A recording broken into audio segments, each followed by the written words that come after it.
ইরানের মাটিতে হামলা করে যেন নিজের পায়ে নিজেই কুড়াল মারল যুক্তরাষ্ট্র।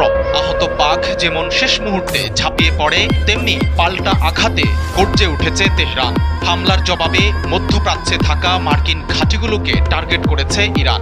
ইতোমধ্যেই ড্রোন ও ক্ষেপণাস্ত্র ছুড়ে সৌদি, কাতার সহ মধ্যপ্রাচ্যের 5 দেশে থাকা মার্কিন ঘাঁটিতে ভয়াবহ হামলা চালানো হয়েছে।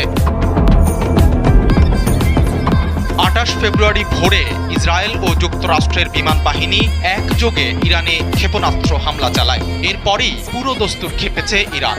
দেশটির সশস্ত্র যোদ্ধাদের দল IRGC ইতোমধ্যেই ইসরায়েল সহ মধ্যপ্রাচ্যে ছড়িয়ে থাকা মার্কিন সামরিক ঘাঁটিগুলোতে প্রথম দফার ড্রোন ও ক্ষেপণাস্ত্র হামলা শুরু করেছে। তেহরান সাফ জানিয়ে দিয়েছে, তাদের মাটিতে আঘাতের পাল্টা জবাব হবে অত্যন্ত কঠোর এবং লক্ষ্যবস্তু হবে প্রতিটি মার্কিন আস্তানা।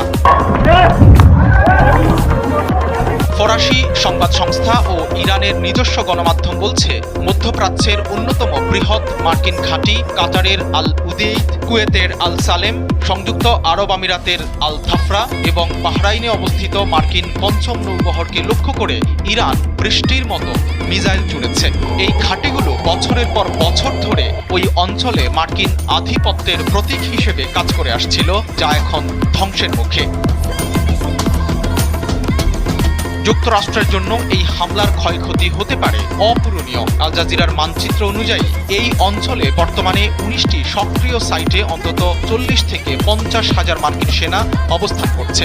ইরানের নিখুঁত ব্যালিস্টিক ক্ষেপণাস্ত্রগুলো যদি সরাসরি ব্যারাক বা আবাসে আঘাত হানে, তবে দ্বিতীয় বিশ্বযুদ্ধের পর মার্কিন সামরিক ইতিহাসে এটিই হতে পারে সবচেয়ে বড় সৈন্য ক্ষয়ের ঘটনা। বিশেষ করে কাতার ও কুয়েতের মতো ছোট দেশগুলোতে থাকা মার্কিন জনশক্তি এখন আক্ষরিক অর্থেই ডেথ ট্র্যাপ বা মৃত্যু ফাঁদে পরিণত হয়েছে।